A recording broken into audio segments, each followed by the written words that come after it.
Good evening, everybody. It is Monday and the 6th of December, Neuro at Night. I don't know if we're going to keep people muted in the beginning or not. I think we may be, but we'll find out in a moment. I'm unmuting everybody. We're unmuting everybody, so it'll be more of a discussion, but Richard will be covering some of the issues that address ADHD, looking at causes and evaluating solutions, as the paper you can see on your screen suggests. Okay, thanks, Rob. Okay, I talk a lot about ADHD as a wastebasket diagnosis. That wasn't my term. That's the term that a lot of people have used in the field for over a decade and a half, 2 decades, maybe more. I don't know exactly when they started on that, but the term attention deficit hyperactivity disorder was came out as a term in the later the diagnostic manuals. The early one, the diagnostic 3 manual, it was in there. It's a second or third, I think it was the third. But prior to that, it was this hyperkinetic kids. There's another term for it. And Joel Lubar came in the time, historical period when it was, hyperkinetic kids, and it transitioned to ADHD.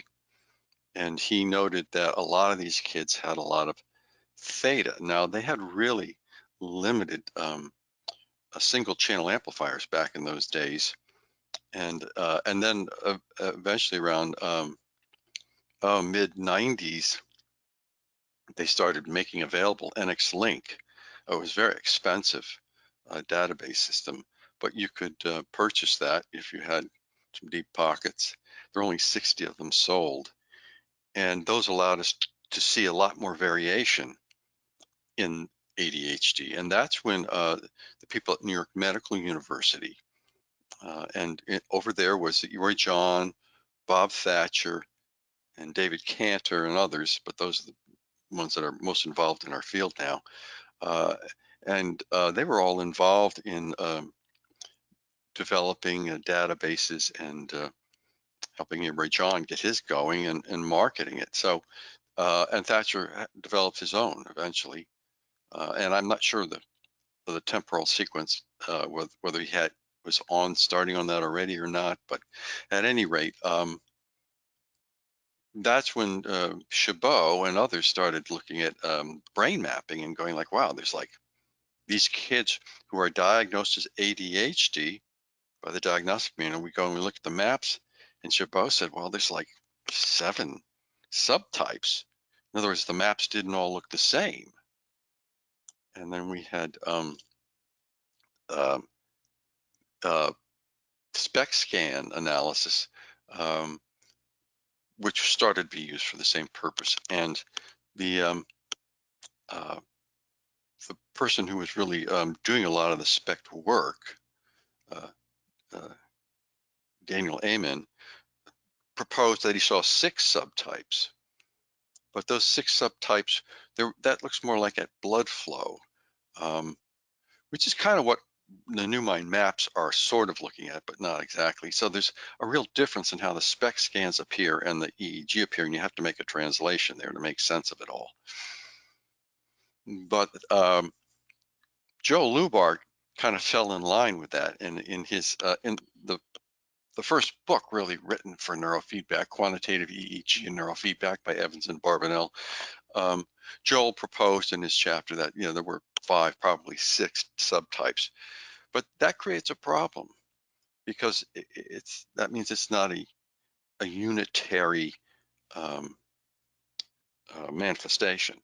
I mean, you've got this thing called ADHD, but it looks, the kids who get labeled that, they all have different looking maps, a lot of them, and some of them fall into one category of map and then some into others. And we were all scratching our head and looking at this back then. And of course, as time went by, everybody realized, well, wait a second, these categories we made up in the diagnostic manual are not supported physiologically. In other words, the physiology of these people and the neurophysiology of these people varies quite a bit, more than you would suspect by just having a category and symptoms that describe them. So different people in the psychiatric community started saying, well, this may not even be a valid diagnosis category because there's so many overlapping comorbidities. People have anxiety, depression, Asperger's. I mean, it's all these different things. And that's probably why we were getting all these subtypes in the mapping too, just because the diagnosis procedure wasn't precise enough. I mean, it was an old style thing. And here now we've got this QEEG brain mapping stuff and SPECT scans, which can really drill down into the physiological differences in a way we never imagined before when the diagnostic manual was first constructed. At that point in the late 90s,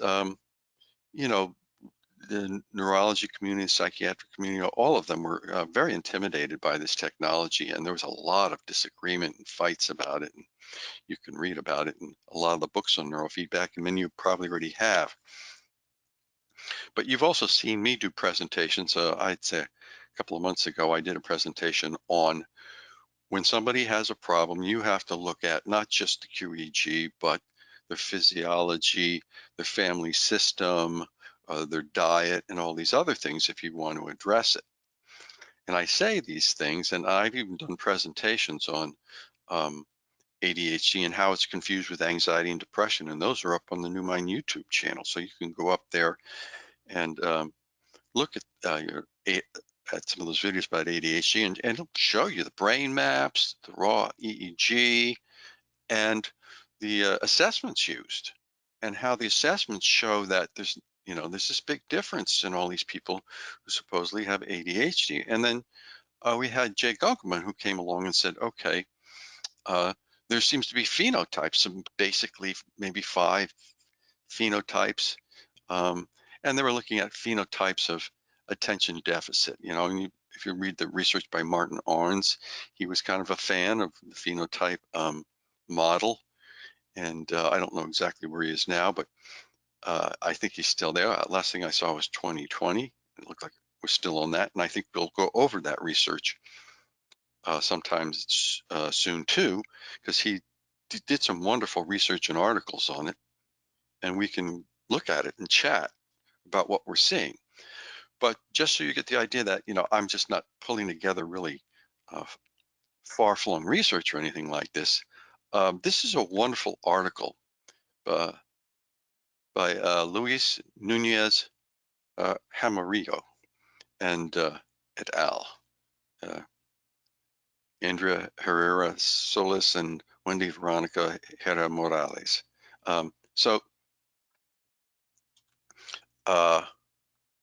This is in the journal Personalized Medicine. This is a great article. And it shows you there's lots of good research being done in other countries and things being published that are really pertinent and valid for us. For a long time, it's very hard to get stuff outside of the United States, and research outside was not, oh, those Europeans, what do they know? They're not American scientists. I mean, there really was kind of a thing going on in the 70s and 80s, and slowly in the 90s, as the internet took hold, we began to realize what great research was being done in other places on this.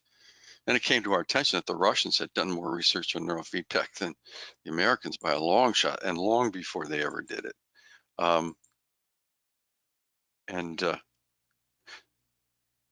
So looking at this really great article, and I'll post it on the internet, on our listserv. But this is great because it shows you what they call the different vectors or etiologies that result in attention deficit. It's not a unitary disorder. This is even something that you could probably flash in from a client or quote from, because we're all confronted with this problem that the parents think that, it's one thing and it has one set of symptoms and it's only about your attention. And it certainly isn't. And this also falls in the line of what I was talking about when I said we need to be doing functional neurofeedback, just like there's functional medicine. And there's a whole history behind this approach. And I always tell you the brain is a system. Well, in functional medicine, they look at the body as a system. It's a systems perspective. And that's what I studied and wrote about in graduate school, is that the infiltration of systems thinking from the 1930s slowly, gradually into the American sciences, starting with hard sciences, brought in by Miller, and then evolving slowly into penetrating all these other sciences. Finally, it's in medicine. So we're looking at people as complex interlocking systems, and the brain is, one part of the central nervous system, but it interfaces with the endocrine system and all these other systems, the gastrointestinal tract, so forth and so on. And when you say somebody has attention deficit, well, what does that mean? Well, they can't pay attention is what the person in the street says, but there's all of these other issues. So I just wanted to show you, here's the abstract here on this, which is great. Altogether, ADHD is associated with different etiologies, all of them producing changes in brain development, leading to the characteristic symptomology of this condition. So that's saying this symptomology emerges from many different sources, and that as practitioners, we really need to acknowledge that. And I think the New Mind biopsychosocial perspective, always promotes that. I mean, that's why the assessments are set up the way they are. So you can get parent ratings on the CEC. You can do testing on the computerized performance tests. You do the brain mapping, and then you do the physiology. And I think if you keep those things in mind that we're doing in the assessments, and hopefully you're doing all those things, what this article says helps to explain why we're trying to get everybody to do all those assessments. Okay, given the heterogeneous etiology of ADHD, discussion is presented about the convenience of personalized ADHD treatment. That's functional neurofeedback for us, whether pharmacological or non-pharmacological, to reach an optimum effect in the majority of the patients. Approaches to personalizing both pharmacological therapy and neurofeedback are presented. So these authors are recognizing, neurofeedback is a really important modality. So they go in here and they look at, okay, what's the incidence? ADHD has a global prevalence of 5.9 to 7.1% in children, and you've heard me say it's 4% or 5%. It varies from the authors and so forth, and between 1 and 7% adults. So there's a wide range depending on the culture and who's doing the testing. Most of the studies look at people younger than 17.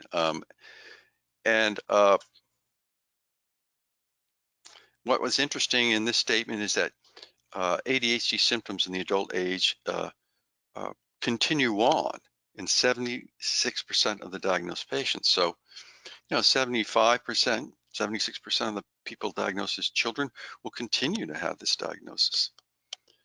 So it's a lifelong issue.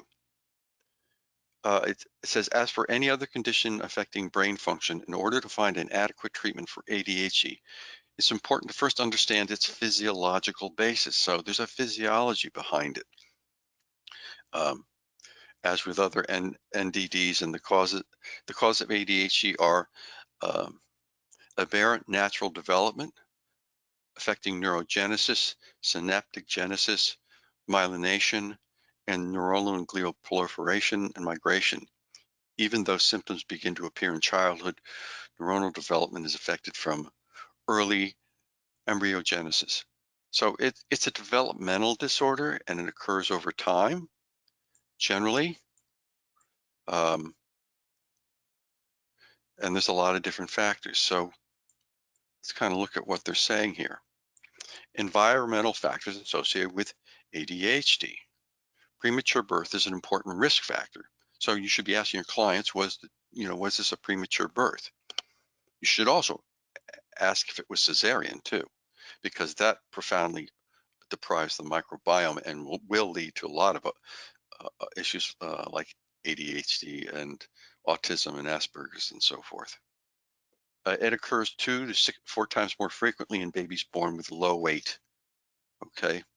One possible reason for increased risk of developing ADHD in preterm children is inflammation. Now, you've heard us talk about inflammation and how in functional medicine, we're beginning, realize that that's what we're up against all the time. And the question always is, what's causing the inflammation? And it's uniquely different for each person. And that's where we're getting into the concept of personalized medicine. And Rick Millis, said it like 10 years ago. He said, "You're a rare group over here." He said, "You're already talking about personalized medicine, and it's just starting to become an idea, at the universities." And of course, Rick's been doing research on this since then, and he used to teach at a medical university as a physiologist. So hypoxia is a factor, and we've heard that, and so this research is saying, yes, check to see if there was hypoxia in the birth. That is an important thing to consider due to its effect on dopaminergic transmission and neurotropic signaling. Okay. Decreased levels of DHA during brain development have been associated with ADHD and other neurodevelopmental disorders. So, did anybody test for DHA levels? Is there any record of that? And we know that decreased levels of serum DHA levels have been reported in adult ADHD. And I'm just kind of going over this now. They talk about the rat studies and transport systems and why they think that. And we don't have time to go into all of this stuff. Heavy metal exposure, one of the most reported environmental factors associated with ADHD is exposure to neurotoxic heavy metals. So where do those come from? Well, if you've got a coal plant producing electricity near your town or city, they collect the all of the leftovers after burning the coal, and they go into these big pits, and they often leak out and get in the environment, and they're filled with heavy metals. The air pollution from all of the vehicles we use and the manufacturing puts out large levels of mercury, lead, and a lot of other heavy metals. And these are in the air. Now we know that stuff in the air in an urban area doesn't stop at your lungs, goes directly in your body and proliferates throughout your entire system. So the heavy metals get in your fat and throughout your body. And a study performed in school children revealed that children 6 to 7 years old with ADHD presented higher levels of mercury. Well, that's in smoke from coal burning. Okay, manganese, too high and too low in blood levels associated with cognitive deficits. And those cognitive deficits make it difficult to attend. So looking at heavy metals, looking at manganese, lead in children's deciduous teeth is positively associated with hyperactivity or impulsivity, as well as inattention and oppositional or defiant disorder. So not only ADHD, but oppositional defiant disorder. Somebody comes in your clinic and says, "Kid's, been diagnosed with oppositional defiant disorder." Well, a lot of times it's just depression that nobody knows how to deal with, and it's coming out of the family system, which nobody's really looking at. So there's the source, there's the vector. But if there is lead, that could be one of the reasons you're dealing with oppositional defiant disorder, not some magical thing that that neurofeedback is going to fix in the brain. It's a physiological event that's having a really negative impact on the brain. And lead and mercury and all these things show up as eyes closed, frontal delta, when they get to enough of a level that they're causing a lot of inflammation and eroding white matter, and you'll see that.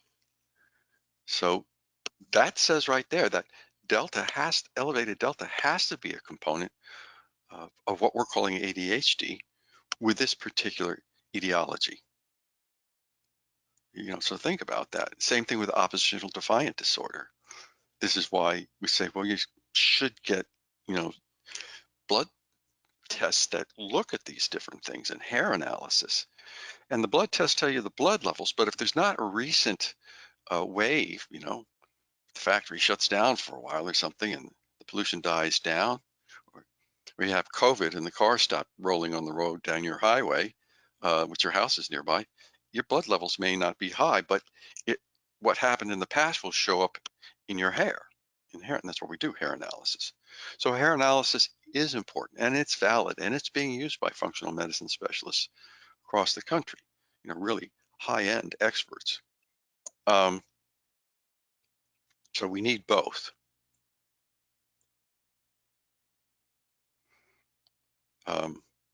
Higher urine concentrates of chromium, manganese, cobalt, nickel, copper, molybdenum, tin, barium, and lead. These are all present kids with ADHD. Well, if you send your, if you do a hair analysis, send out to the lab that we always recommend in Scottsdale, you get back their report. This is what's in the report. They give you the levels of these things. What we've seen a lot of is aluminum, but that's used to filter water in most of the water filtration plants around the country, or a large number of them. But these other heavy metals get in there too. Not to mention that there's a lot of SSRIs and other things in the water supply that don't get filtered out, which you drink every day if you're not filtering your water, by the way.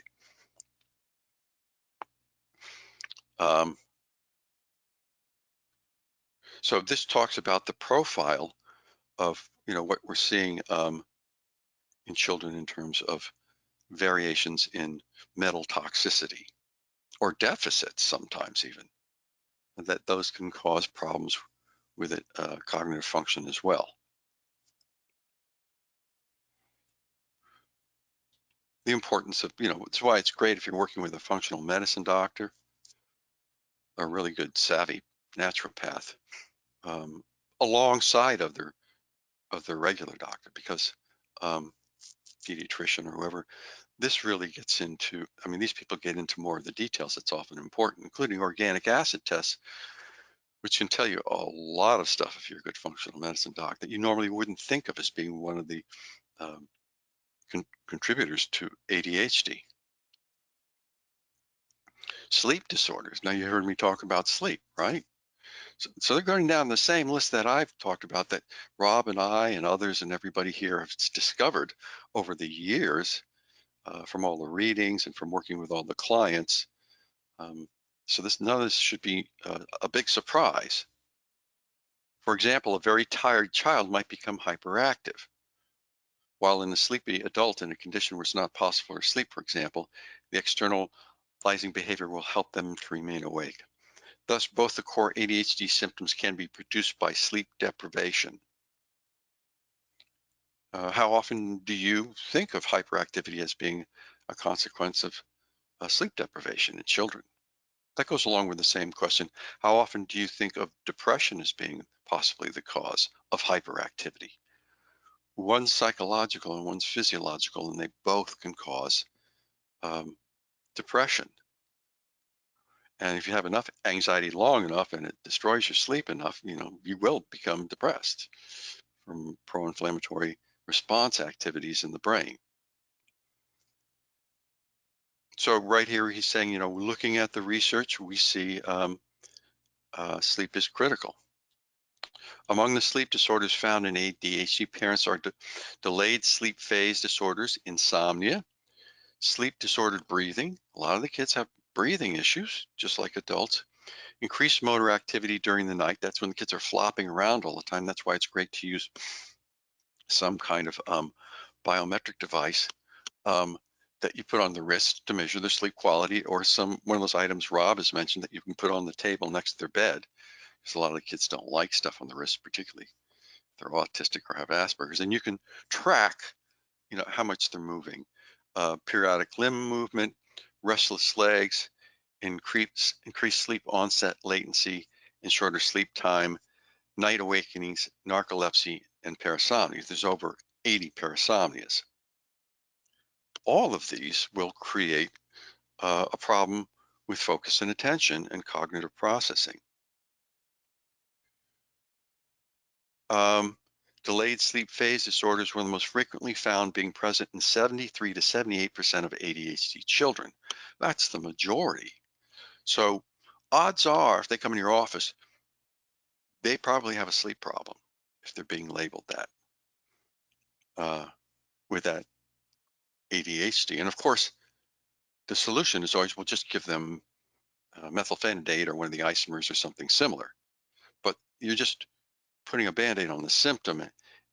When here we have this research, and this is a meta-analysis based on a lot of research out there, saying sleep is probably one of the biggest issues you're dealing with these kids. So, let's go and look at sleep disturbance in ADHD. Patients can produce significant impairments in attention, mood, and behavior. There's new evidence of overlap between brain centers regulating sleep and attention and arousal. So it's possible that affectation of one of these systems also affects the other. So this is these interlocking systems. There's also a noradrenaline and dopaminergic pathway issues related with sleep disorders. So sleep is a big suspect, probably one of the biggest ones. And that's been noticed by several reviewers and researchers. And I'll bring that research up in due course, but especially Martin Arns got very suspicious when he kept seeing this slowed alpha. And he started saying, we may really be dealing with a lot of sleep issues here that we haven't really recognized, rather than just labeling this thing ADHD and slapping a drug at it. Maybe the kids need sleep work, go to a sleep lab. BDNF, growth factors, brain-derived neurotrophic factor, is one of many, many neurotrophins. And the studies revealed an important genetic influence in the etiology of ADHD. There's a number of genes involved, and these genes, some of them control growth factor. And so in ADHD patients, it has also been implied in dopamine system homeostasis, so how well their dopamine system's working. Some pharmacological treatments for ADHD promote regulation of plasma BDNF levels.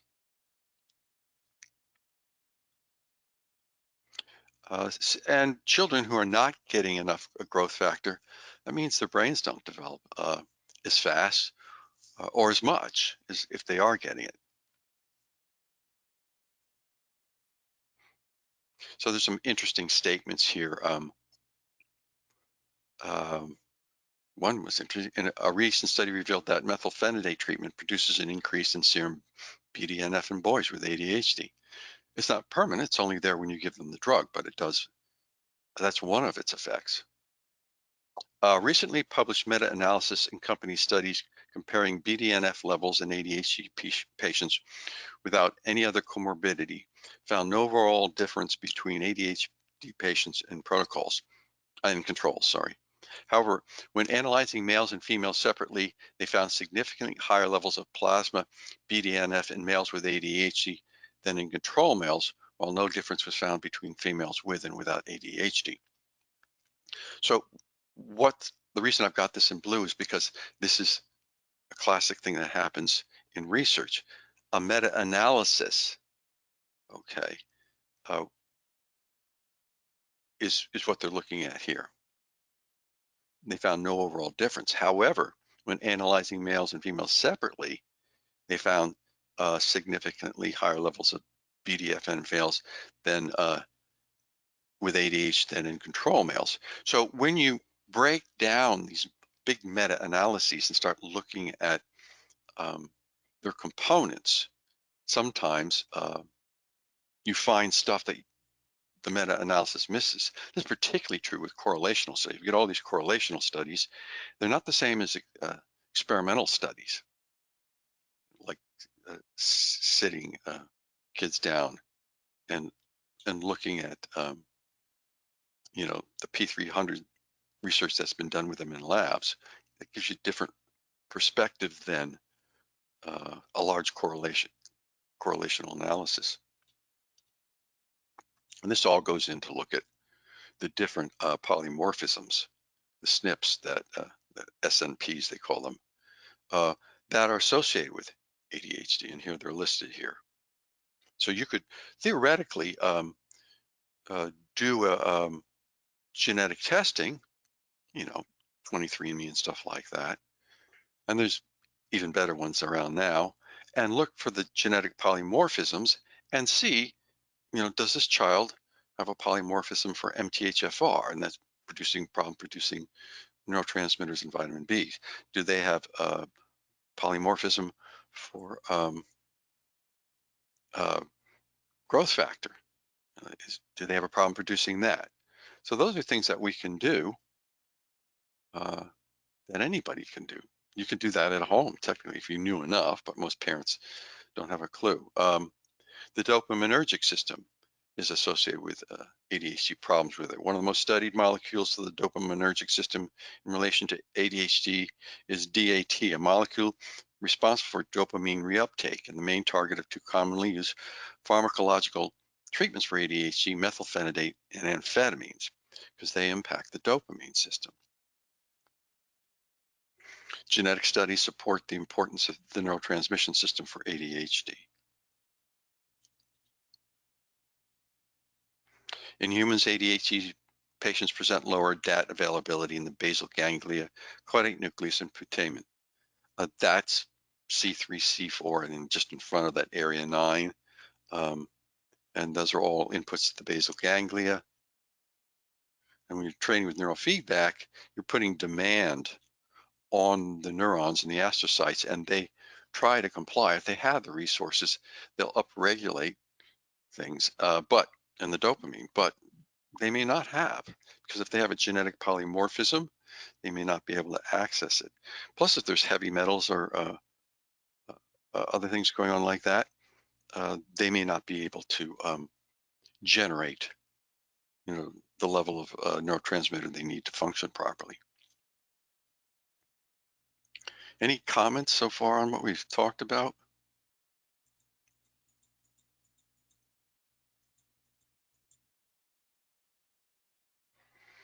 Here's another, changes in brain structure and function in ADHD patients. ADHD involves alterations of mechanisms such as neurogenesis, synaptogenesis. There are a number of possible mechanisms through which these alterations take place, both environmental and genetic. So we're back to, not only pollution in terms of toxins, but in the family system, emotional problems in the family can put children under such distress. Rob showed pictures of kids with small brains because they've been distressed so much. It affects growth factor and all of these other mechanisms, neurogenesis and everything. The brain imaging studies. A study on ADHD reported significantly decreased white matter volume as well as decreased volume in the cortex. Okay. Reduced white matter volume often shows up as reduced levels of delta. So that's when you start getting blue and delta. Initially, the inflammation gives you high levels of delta, especially around 2 cycles to 3 cycles a second. We knew that back in the 1980s. But it wasn't until they did the research, Alper et al. At New York Medical University, where they realized, wow, nobody knows what low delta is. We looked at it. We found some people with low delta. They ended up being meth addicts. And the reason they had low delta was because the meth chewed up their white matter. And you could even localize where it had with the brain mapping. At least that's what Albert appeared to think at the time. And so decreased white matter volume and decreased cortical volume because of distress and lack of growth factor and synaptogenesis, that's going to create kids who can't focus, who can't concentrate, have difficulty with a lot of cognitive processes. Cortical thickness was reduced in ADHD patients bilaterally in the frontal cortex and in the right cingulate cortex. Cingulum is right down the middle of the brain along the midline, the right frontal area. Structures related with executive function and attention. Okay. A study on male adolescents with ADHD and controls reported decreased gray matter volume in the left anterior cingulate cortex. And so this whole section here discusses those different processes. Finally, look what's in here. Quantitative electroencephalography. We've waited 20 years for people to start, just reviewers starting to go like, oh, this is an important technology and we can learn about what's going on in the brain and maybe categorize some of these kids with ADHD using it. So we all know about this. This is our sandbox.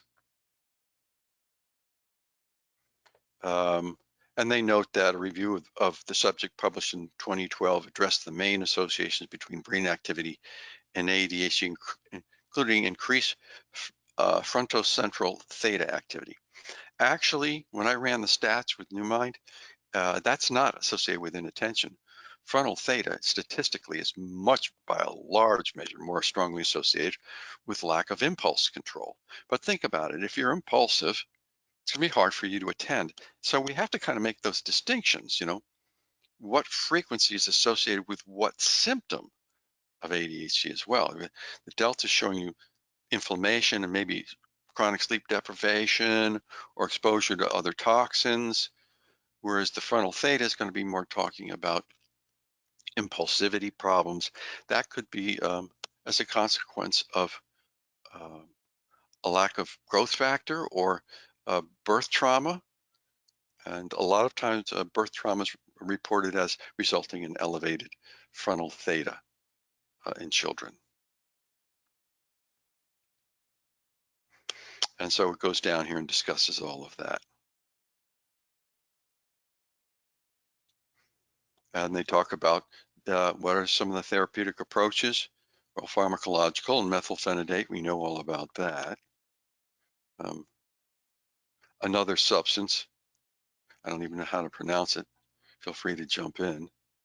I'm not a psychiatrist, so I don't track all this stuff that much. Both stimulant and non-stimulant treatments for ADHD produce adverse effects in percentages of treated patients.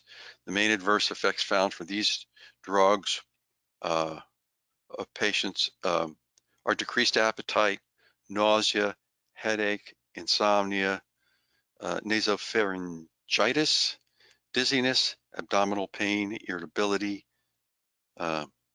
somnolence. I mean, so these are pretty good percentages here. 28% decreased appetite, 14% headache. So if the kid's coming in with headaches and he's got attention deficit, the first question is he on methylphenidate or one of its isomers? If any of these symptoms show up, because these aren't symptoms of ADHD, these are symptoms of medication, and they're symptoms of a medication that's altering their microbiome and disrupting their sleep patterns. So the medication is making them pay attention during the day, but as they come home from school, it's undermining their physiology profoundly. It's undermining their neurotransmitter system, their dopamine system. It's altering the dopamine monitoring levels in the neurons and in the synaptic gaps. It's altering the level of different microbes in the gut, which is in turn going to alter the immune function and generate inflammatory processes that affect the brain. And then so you get headache and nausea, blood pressure may go up and produce headaches. The nausea is from the microbiome issues, dizziness, that could be from a lot of different issues, abdominal pain, gut again, irritability. So these are the adverse effects of these medications. Is that what you have to, the adult, is that what you want your child to be experiencing just so they can perform better in school? Is that worth the trade-off and also destroy their sleep, undermine their health, their appetite, their body weight? So we put such an emphasis on getting straight A's that we're willing to sacrifice our health for it. regardless. There's long-term effects of methylphenidate they discuss here. I have a comment, Dr. Suter. Yeah, this is please. Veronica. Hi. So I always find it interesting when parents bring their child in, and it's always a red flag when they say, we've tried all the medications for ADHD and nothing is working. And that's why we're here. We're trying to figure out how we can help our child. And that's always the first thing that I think about is, my inside voice of probably because they don't have ADHD, they have other things that are going on physiologically, kind of like systems. So anyways, I just wanted to say that. And the kid doesn't want to be on the medicine. Yes. They're like, I feel like crap. I don't like it. Yeah, they don't like it. And they'll sell it to their friends or, throw it away. They won't use it a lot of times. Absolutely. And what's great is that you guys are running a medical clinic, and you certainly run into this, that, you can alter their nutrition, their sleep, their microbiome, and they'll just normalize. They become normal kids. And the problem is all these different exposures to these different sources that are generating it. And we're thinking that we're just going to put a sensor on the head and train attention deficit that way, and that's all we have to do. Well, you will make improvements, and it'll work sometimes better than others. But think with all of these different trajectories for the development, and if you're ignoring them, you're going to get very differential outcome. Now think about the research. We have these people going in and they're just doing, well, we took 35 kids with attention deficit, and we divided them in half. One was the control and one was the experimental group. And there's no discussion in there of any of these factors. They don't do a full workup medically. And that's why we have this the physiology checklist in our database system, because you got to look at that stuff. If you really want good results, we have to find out what the source is and get help in those areas while we're doing neurofeedback if we want the best outcomes. This is why your system is so powerful, because it does provide that. Even if they don't even mention any of these things during the intake and on the physiology, that's where they have the ability to report. Even if it's mild, it's still something, or the severity of it. That's the power of that physiology, as well as the supplements as well, and even how they're self-reporting. I mean, that your system is so powerful. I just want to let you know that we really, really, it really drives our practice in so many different ways, but it's very successful. So just want to say that. Well, appreciate the feedback. I mean, that was my frustration as a practitioner. And since I was, I did a lot of my graduate work with systems theory and family systems and all these different, I'm unmuting people, all of these different contributions to attention deficit. I mean, it was really clear that this was there was a lot of contributing factors from different sources, and people in our field were treating it like it was some unitary thing that you could just do one protocol on and it would work with everybody, and that it would somehow work magically regardless of all this health stuff. And that's not possible. How are you going to train against mercury poisoning or completely devastated microbiome? You're not. And the level of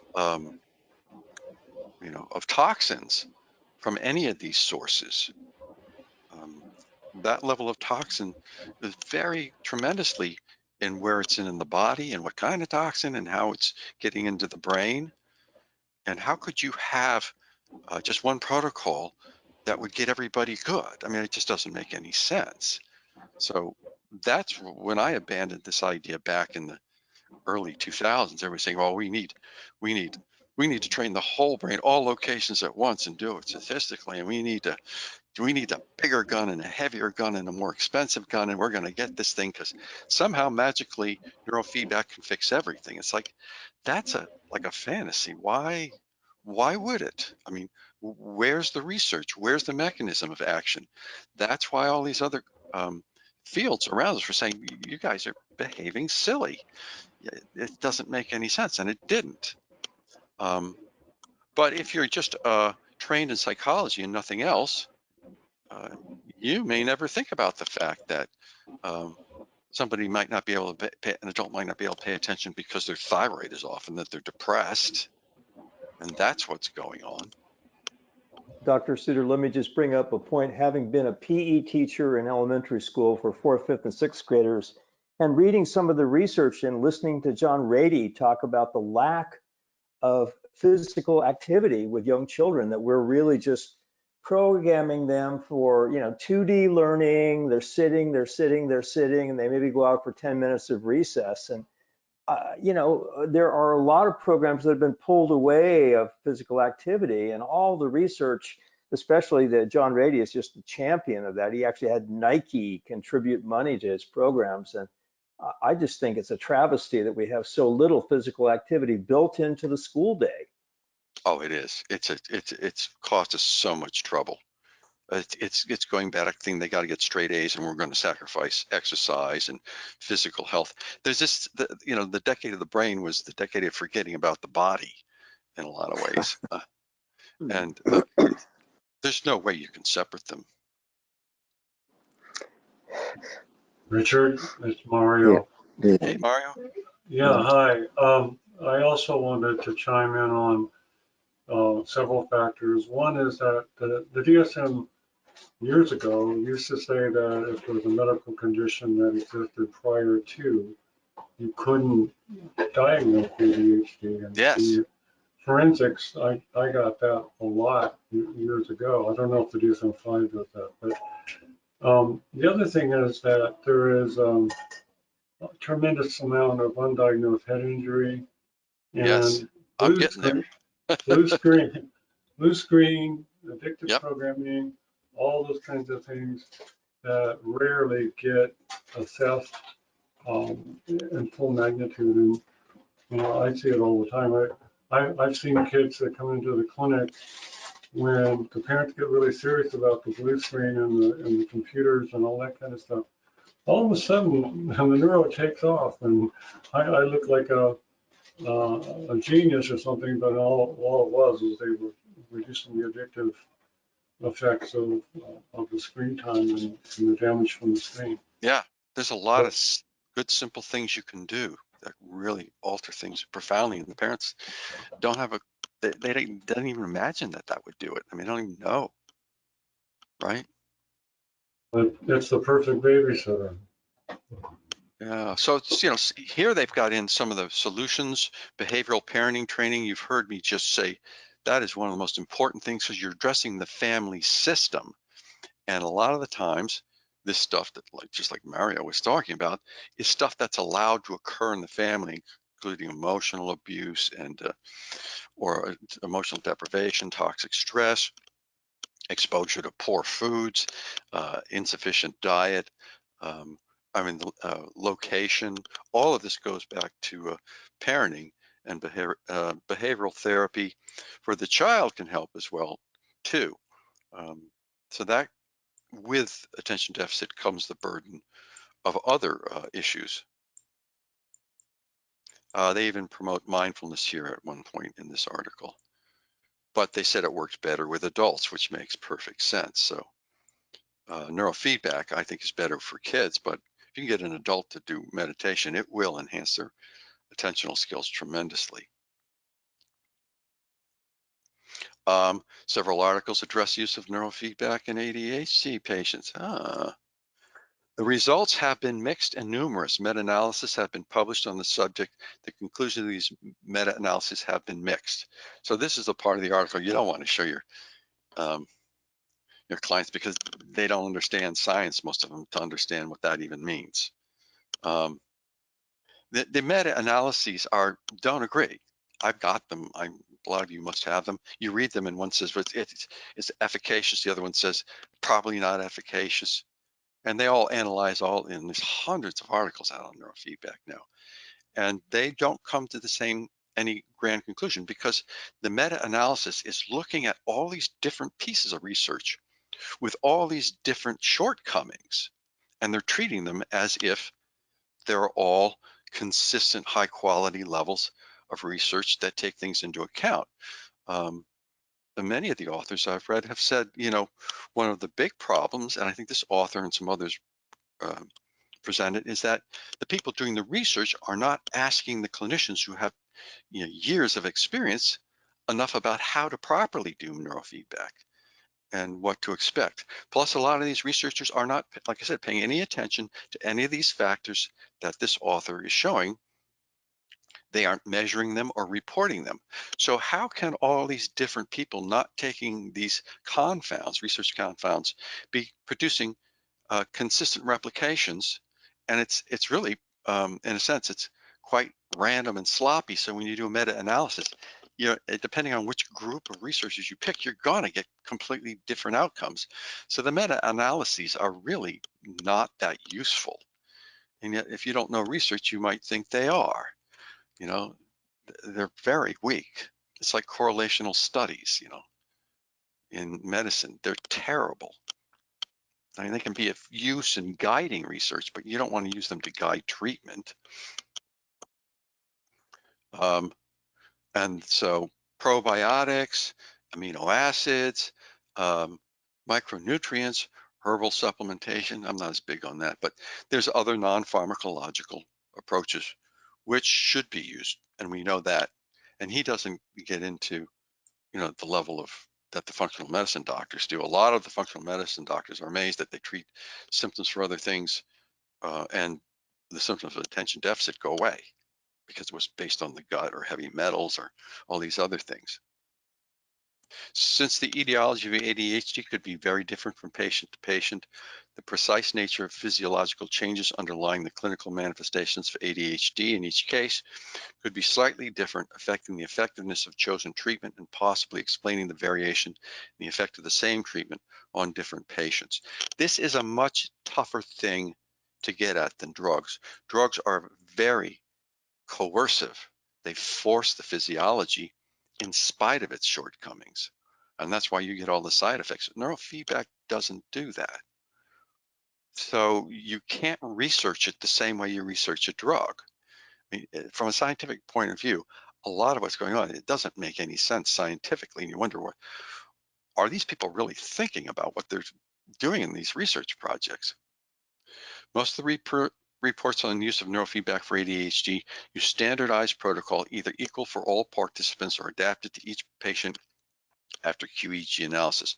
However, there's another more personalized approach known as QEEG informed neurofeedback. Yay, that's us, right? So we're not only doing QEEG guided neurofeedback and it looks more promising, but we're also looking at all of the other factors, hopefully.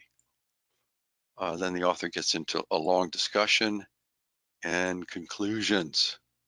And the conclusions are pretty obvious when you look at, and here's a really good review of the literature here. It's been through a lot of good literature here, pretty extensive. You know, Dr. Suter, there's been a lot of talk about how trauma affects the ability to even sit for 5 minutes and have a mindful moment. And, you know, we never directly say that mindfulness could lead to ADHD, but when you think about it, if someone's body is keeping the score and they've had deep wounding with adverse child experiences, of course they can't pay attention. Of course. Anyway. Yeah. It just absolutely. Yeah. Yeah, and that, so a symptom in a human being can have multiple contributors and a very complex pathway for this emergence. And that's why I often say, well, you go to the doctor, his office, say you have a headache. He doesn't say, oh, you've got migraines, here, take the script. I'll say, ask you questions to see, well, what could be the source of the headache? And so we can't do that with neurofeedback either. So this has been kind of my soapbox in a sense, since I started trying to do workshops on nutrition in 2008. So, a couple of people would straggle in and listen, rapidly, and that was it. The rest of the out there were thinking, oh, we're going to do neurofeedback magic, and we're going to get a full cap, and we're going to get all this heavy equipment, and we're going to make that person change. Well, how are you going to do that? Defy all the physics of biology and all laws of biology and physics and make that happen by some magic? It's not going to happen. I've done it for 20 years and I know it won't happen. And it didn't happen for most of my patients until I started looking at all of these different etiologies and thinking about them and asking questions. So it would be great for you to take this research and go down and say, what questions do I have to ask that I'm comfortable asking my patients that answer, which of these things are contributing? Did that child have hearing problems? Did they get tubes in their ears? Did they have lots of antibiotics to deal with it? That's a big one. I can't tell you how many parents I found out, oh yeah, he had tubes in his ears. They took a lot of antibiotics. Right there, one of the key sources for this person's problems is a gram-positive. So much of the bacteria in your body is gram-positive, and those antibiotics destroy your microbiome, all the gram-positive stuff in there, and that alters the landscape. It alters your chemistry. It alters everything. And then you wonder why the child has a problem. And then they've been eating crap food, from fast food that's frozen food, all from the center aisles, and they're not getting really good food. So we're beginning to realize, because of functional medicine, they've got our back. They're proving, what we've been working on here for 20 years. So I think this is a great article to read. It's very readable. I think it's very helpful for you to look at that and understand why I'm so constantly on this and looking for ways to do it better. Any final comments from anybody? Or excellent article and nice review of it. well, thanks. Did my best. Without Yeah, it looks like we could do with another whole session, Richard, talking about this complex topic, because it is so multidimensional, and we've got to cover such a vast amount of areas in order to try get closer to the root causes of these conditions that then have to try to find some sort of diagnostic pattern that gets back to trying to deal with the same sort of root causes that you do for trauma or other personality disorders where you have the high impulsivity, volatility. Oh yeah, a lot of those. So I don't see how you can be a psychologist. And obsession, the obsessionality.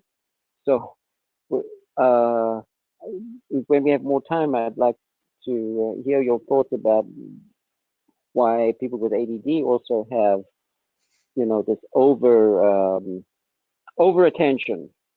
Sometimes they get so over hyper focused. Yeah, hyper.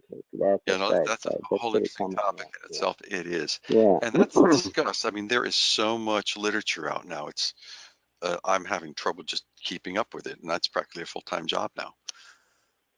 Let's do a part 2 on this so we can dig a little deeper. Sure. Now that we've reviewed it. Yeah, and I'll put it up there on the internet, and you can critique it and see what you like and don't like about what this author's saying. But it's a really well done article, and it really points to the importance of a biopsychosocial approach to all mental disorder. And like I was trying to say, I don't know how you can be a counselor or a psychologist without taking into account physiology, the global physiology of the body anymore. If you are, you're living in the Stone Age. You're missing it because the articles are there, and even medicine's moving in that direction. And articles being published in JAMA are more and more showing this is the new direction, this multidimensional approach. Yeah, it's such a shame, Richard. So many social workers are, all my referrals coming from social workers are saying this person's got ADHD, you know, find a pill to fix it, rather than looking at the basic things that social work is known for in helping them understand the family system, the genogram, and where they're coming from. Yeah, well, we have some good social workers at Newmind. I know I've talked to them. Oh, yeah, Some yeah. No, very I'm not talking talented. about you. I'm just talking about, I'm talking about mainstream middle America. Yes, I know. And Yeah, so that's why we right. need to get the information out there and Yeah, keep showing right. what neurofeedback Yeah, can good do. job, Richard. Good job. 20 years in the making. Yeah, so we'll and I'll bring up a couple more articles. There's a couple of great ones by people within our field, like Martin Arns and so forth. You know, showing the efficacy of this and how we're sometimes misinterpreting, you know, misdiagnosing these kids. Some good stuff out there. And so it sounds like everybody enjoyed reviewing the article and would like to dig a little deeper into it, which is great with me. That's maybe something we can do more often. Are you going to post the whole Thank article? you. What? Did you post the article with a link to it, or? I will post the art. I will put the article on. You know, just put the Okay. PDF on the listserv. I'm Good. not sure where. I mean, I'm sometimes I get into this thing where I'm hyper focused for hours, just downloading and searching and Yeah. downloading, and it goes on for hours. And I do it periodically. And now that now I have a company credit card, I just say I pay for it. You know, with the company money, it's like. And I can make it available to all of us because of that now too. So the paywall issue for Newmind is greatly diminished, and I'll be posting articles for us to discuss and learn on. I did just find it and has a full PDF free. So keep your credit card. Oh, really? Yeah. Oh, I just Googled the title and it got to a link and it looked like there was going to be a paywall, but the whole article is, if you hit the right button, the whole article appears. yeah. Well, I'm just saying with a lot of the other articles, there is a paywall. Oh, yeah. There's some really good stuff going on that you can't get at without it. And most of us who are clinicians can't afford to be throwing $35, $40 every time there's an article we want to see out. So it kind of disempowers people in the trying to apply this. And so I'd like to try to overcome that to some degree. This is a study group.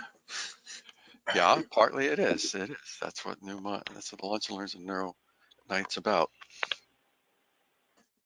Yeah, you deserve a lot of credit, Richard, for these years of education that you provide free of service on these webinars. Yeah, well, I couldn't do all this stuff without Rob and everybody else and all you showing up. So, okay, so maybe we'll set up another time to go a little bit deeper on this particular topic and article, but I'll post it out there tonight. That'd be great. Great. All right, Nice. we're way past the hour. Time to go. Have a great evening. Thank you, Good night, Dr. Suda. everybody. We'll see you Wednesday. Thanks, Richard. See everybody Wednesday. Thank you, everybody. Loved it. Read it. Bring your opinions next time. No problem. Okay, good.